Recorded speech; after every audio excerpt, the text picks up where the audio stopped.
Bye bye, sir.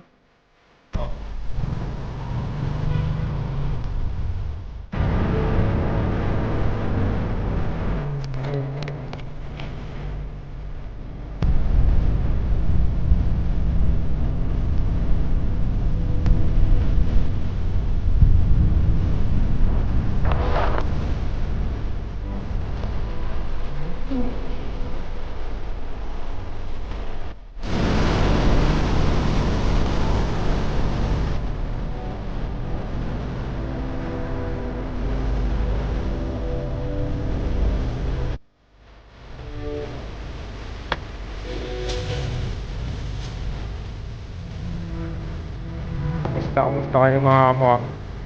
Hindi tayo ngayon. Ako, sound trip tayo, kanta ni Kuya Teddy. Oh,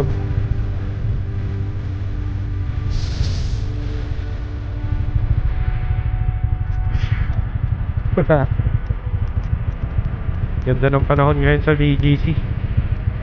Sana araw-araw na.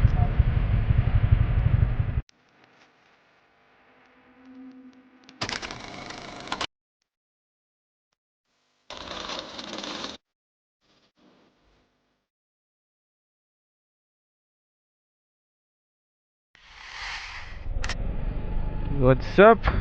Kamusta mga kamukha? Pasok tayo ngayon.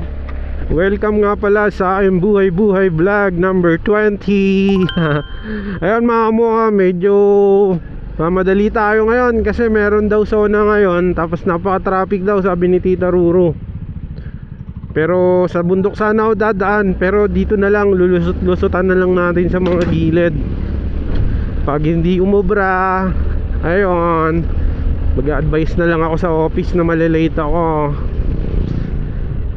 kasi dahil sa zona. Pero tapos na ngayon yon. Feeling ko bukas na yung batasan, nakakadaan na sila dun. Let's go mga kamukha, pasok trabaho. Welcome nga pala sa aking buhay-buhay vlog number 20. Number 20 na tayo. 20 na yung nagagawa nating buhay-buhay vlog. So eto, paulit-ulit. Paulit-ulit. Pero ayun, tamang kwentuhan lang na naman tayo ngayon habang papasok ako ng trabaho. Magkakaroon nga pala tayo ng ride pagkatapos nitong bagyo. Marami, alam ko marami dyan sabik na mag-ride pagkatapos nitong tag-ulan season na to. Sana ngayon darating na buwan ng August, bigyan tayo ng magandang panahon. Kahit alam naman natin na meron pa tayong 12 daw, 12 bagyong paparating. Diyos ko po, 12 bagyo na paparating. Pero doon pa lang nga sa habagat, wala pa yung bagyo, yung habagat pa lang binabahan na tayo, di ba? Ay nako, sanay na tayo, di ba mga kamukha? Sanay na tayo dyan. Sanay na tayo sa mga pagbaha na yan. Hindi na bago sa atin, hindi na tayo nagugulat. Kumbaga, alam na nga natin yung mangyayari. Ayun, let's go. Biyaheng BGC na naman tayo. Samahan nyo ako, kwentuhan muna tayo ngayon. Ano nga bang magandang pag-usapan natin mga kamukha?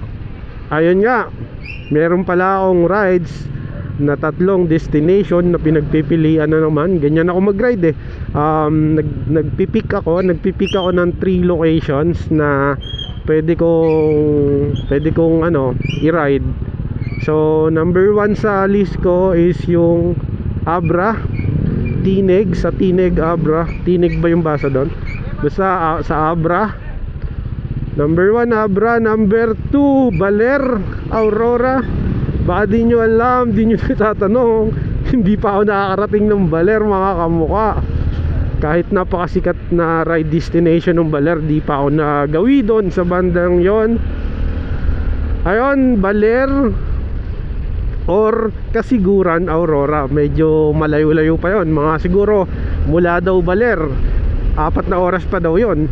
So malayo yun kasi wala man traffic dun sa area na yun eh. Bukid yung daanan dun. So kung 4 na oras, malayo yun. Or 3 oras, diba? Malayo yun. So ayun, pangalawa sa listahan Baler, pangatlo sa listahan Pangasinan. Mga kamukha, di pa ako nakakarating ng Bulinaw, Pangasinan. Marami pa talaga akong hindi napupuntahan na lugar mga kamukha. Kaya sana samahan nyo ako sa mga biyahe ko, dahil gusto kong isa-isahin yan. Gusto kong puntahan lahat yan hanggat kaya pa, hanggat nakakalakad pa, hanggat nakapagmaneho pa ng mahaba, nakapagmaneho pa ng walang tulog, nakapagmaneho pa ng, alam mo yun, nandun pa yung adrenaline, yung energy, yung kasabikan, yung, alam mo yun, yung adrenaline. Kasi pagtanda natin, lahat yan ay kwento na lang. Maganda, pagtanda natin, marami tayong kwento sa buhay na maaalala. At oh, nalaglag sir, may nalaglag siya. Ngayon, pagtanda nga natin, lahat ay magiging kwento na lang. So hanggat kaya pa, gawin mo na. Kasi pag di mo na kaya, tas gusto mong gawin, hindi na pwede, cannot be. Ngayon mga kamukha, maraming salamat sa mga sumusuporta sa akin sa mga biyahe namin ni Tita Ruru. Grabe si Tita Ruru, no, antibay niya mag-ride. Kwento ko lang sa inyo, nung mula Gubat, Sorsogon bumiyahe kami, umuulan yun, binabagyo kami. Throwback lang to mula dun sa Sorsogon, grabe yung energy ni Tita Ruru. Hindi ko alam saan siya humuhugot ng lakas, di ba? Kasi pagdating ko ng Quezon, bandang Quezon, nakaramdam na ako ng antok. Pero si Tita Ruru, hindi ko nakitaan na nakaramdam siya ng antok. Napakalakas din talaga ng fighting spirit ni Tita Ruru. Pero syempre nagra-ride kami with pag-iingat. Alam ko na delikado yung mga daan, mapangit yung daan, as in pangit talaga. Parang dumadaan sa tabi ng ilog, parang nagre-river crossing pag bumiyahe ka ng Bicol ng tag-ulan. Unforgettable ride experience namin ni Tita Ruru yon. Hindi namin expect na babagyuhin kami sa Bicol. Ayun mga kamukha, sa next ride namin, sana magmotor ulit si Tita Ruru. Gina-guide ko naman siya, kaya napakabisa ng Freedcon intercom. Ala. Napakabisa ng Freedcon para sa aming dalawa. Yung aming connection device na para nakakapag-usap kami sa biyahe. So kaya niyang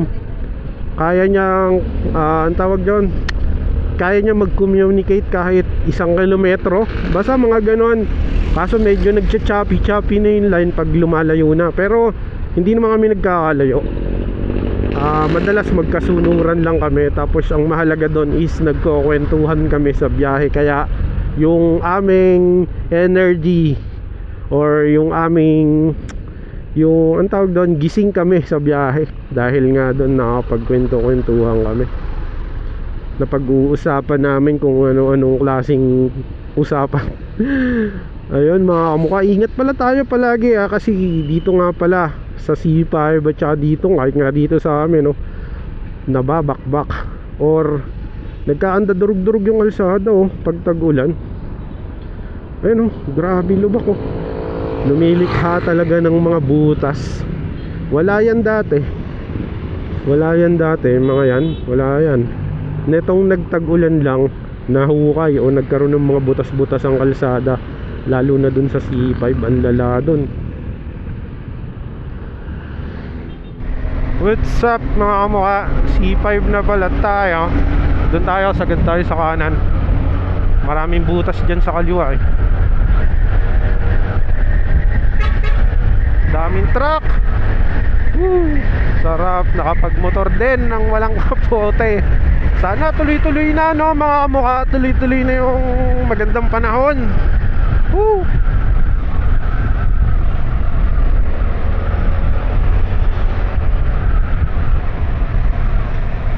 Nandito na tayo sa may Bridgetown. Aahon tayo. Putik yan, nakakagulat yung mga lubak talaga. Nakakagulat ngayon dahil maraming naglabasan lubak. Ingat tayo. bumiyahe dito sa C5 araw-araw. Ingat tayo. Ako kabisado ko na to, araw-araw kong ruta. Pero grabe, tignan nyo kung gaano karaming tinagpi ano. Pero grabe, kung saan-saan tumutubo yung butas. Kung saan-saan tumutubo yung mga butas dito. Ayan, tinabunan, no? Nice one. Kaya pala nakakalkal yung mga yan, kasi tinabunan lang pala yan. Tapos pag magtatagulan ulit, nakakalkal lang ulit pala yan. Let's go. Bridgetown na tayo mga kamukha. Let's go. Nandito na tayo sa Pakalayaan na tayo. Gapang yung truck.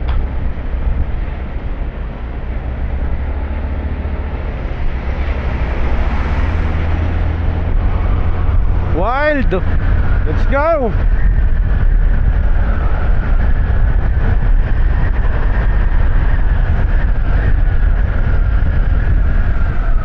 Wow. Grabe yun. Ano yun mga sir? Sana tapalan nyo yun. La. Oo.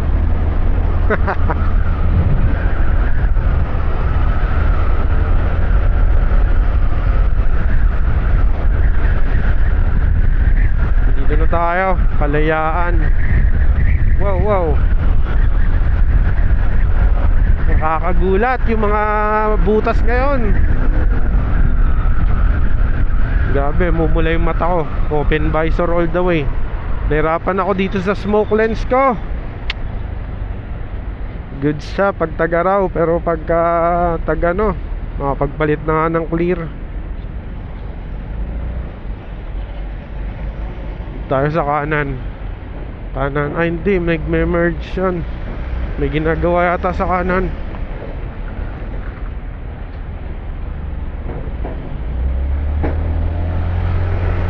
Wala naman ah.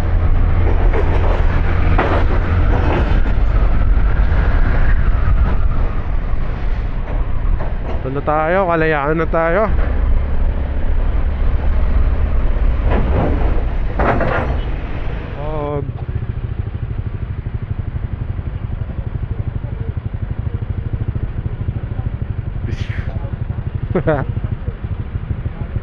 Ganda ng panahon ngayon sa BGC. Sana araw-araw na.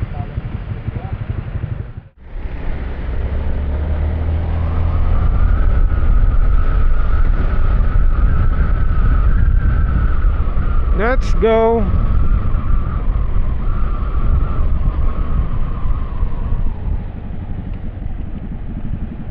Pwede tayong dumiretso na lang.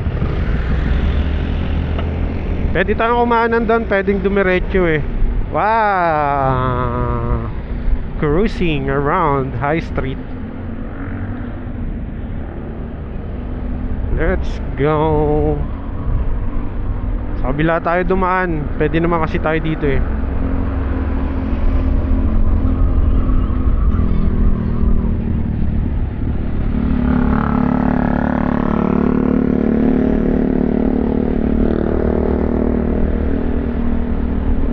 Yes sir.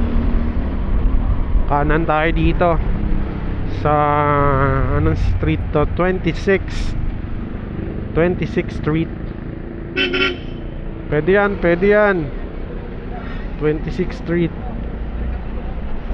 Yes sir.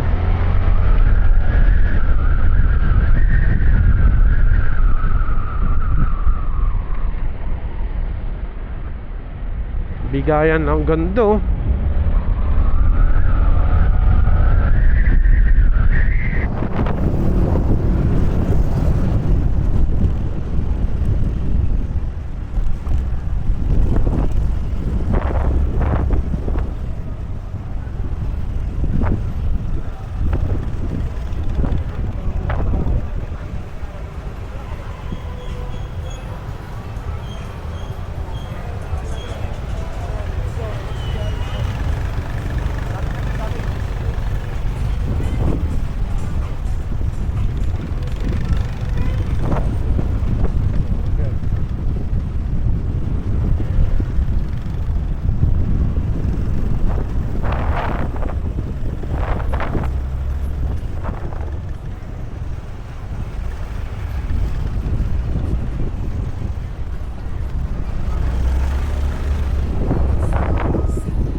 Hello, TL. Ay, dito na ako, TL. Naglalakad na. Harapin ko lang. Traffic ako. Oo, sorry, TL. Hindi ko nasagot. Oo. Sige po.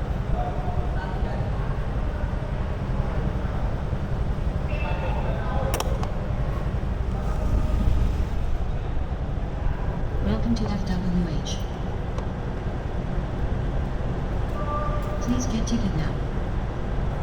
Thank you.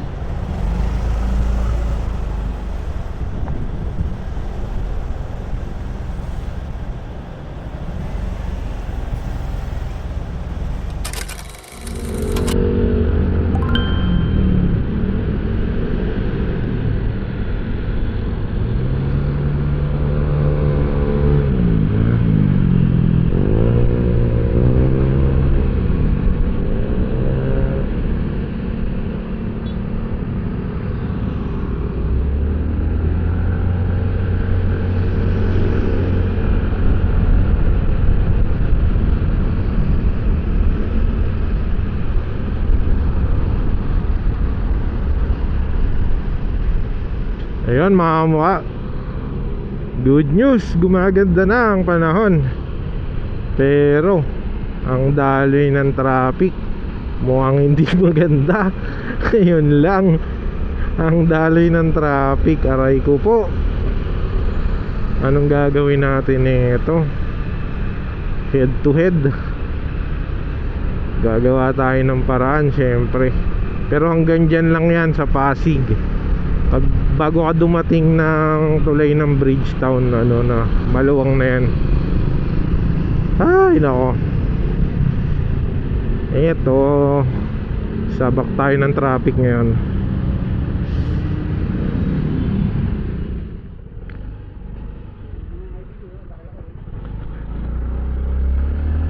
Yon mga kamukha, nakauwi na tayo. Maraming salamat nga pala sa pagsama nyo sa akin kahapon, kagabi, tsaka ngayong umaga. So bago ko pa lang pala sa channel ko mga kamukha, welcome na, wow, matatapos no. Welcome ka nga pala dito. Ako nga pala si Jeff Media. At kung nagugustuhan mo, nag-i-enjoy ka sa mga video natin, sa mga video ko, huwag mo naman pong kakalimutan mag-like, mag-follow at mag-subscribe sa aking YouTube channel. Ako nga pala si Jeff Media. Ingat tayo palagi. Ride safe and peace out, and see you on the next one. Bye bye. Ingat palagi. Like and subscribe.